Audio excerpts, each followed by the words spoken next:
Today in Hartford, it's all about split-second decisions in life and death situations. A tragic crime and an icy road incident you won't believe. I'm Dean Bark. Welcome to the City Report with Dean Bark, where Hartford takes center stage.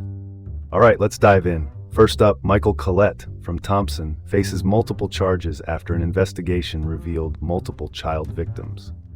Collette, a 70-year-old resident, was arrested on February 18, 2025.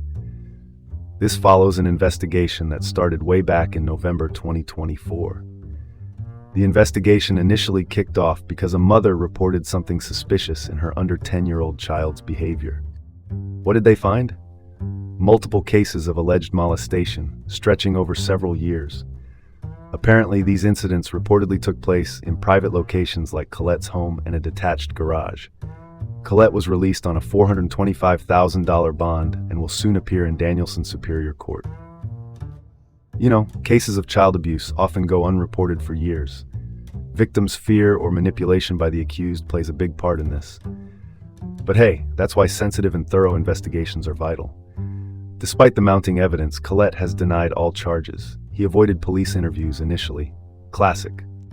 Setting high bond amounts for such serious charges is crucial to protect the community. Let's call it like it is, folks. Moving on, in Willington, we've got a tragic accident. On Route 32, a fatal tractor-trailer crash has claimed the life of the driver. Here are the details. Early Tuesday, the tractor-trailer veered off-road, striking a utility pole near Trask Road. Jeffrey Bennis, 55, from Windsor Locks, was behind the wheel. Emergency responders arrived, but sadly, Bennis was pronounced dead upon arrival at Rockville General Hospital. The accident led to the temporary closure of Route 32, while the analysis and reconstruction squad got to work. You might think it's straightforward. Vehicle hits pole, right? But actually, incidents like these highlight how exposed our utility infrastructure can be during such accidents. Despite the substantial collision, a public early warning system wasn't in play here. Makes you wonder about the kind of difference routine checks and early detection systems on high-risk roads could make. Food for thought.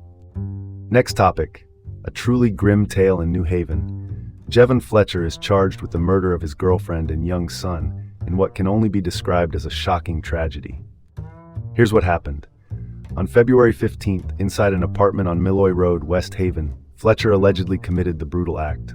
The victims, Haley Miller and Fletcher's toddler son, were discovered after distress calls led police to the scene. Fletcher didn't stick around, fled by jumping out of a second-floor window. Talk about an entrance, or exit. Swift action from police saw Fletcher apprehended soon after. He's now facing multiple murder charges with special circumstances. Haley, an aspiring nursing student, is mourned by the community. Domestic violence cases like these often mask complex underlying issues, such as mental health or a history of violence. A fleeting attempt at escape didn't save Fletcher from being captured. This tragedy really emphasizes the need for strengthening community and legal support systems around such issues. For real. Let's transition to this. In Basra, a tense standoff sees William Perkins holding a family member at gunpoint, then barring himself inside for hours. The scene unfolded on February 14th. Perkins' standoff with police lasted several hours, with multiple gunshots fired. Authorities were on the scene by 5:10 p.m., and fortunately, it ended without injuries by 8:13 p.m. Perkins faces charges including the illegal discharge of a firearm. What a mess. His bond? A cool $500,000. Strategies in standoffs require tactical negotiation to avoid escalation. When 78-year-olds are caught discharging firearms, you really have to ask about civilian firearm access control. Uncomfortable conversation, but one worth having. Just saying. Miraculously, no injuries despite the flurry of bullets. Go figure. Last up, an icy missile on I-84 leaves a vehicle's windshield shattered and injuries in its wake.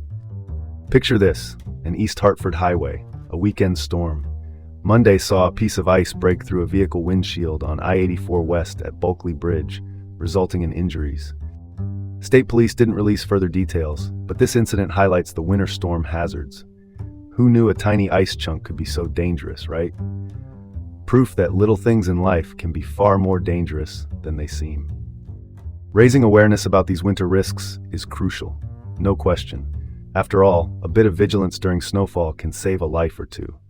Let's be ready for winter, folks. Simple precautions might just save a life. And that's your report from Hartford on the City Report with Dean Bark. Stay safe out there, and we'll see you again tomorrow.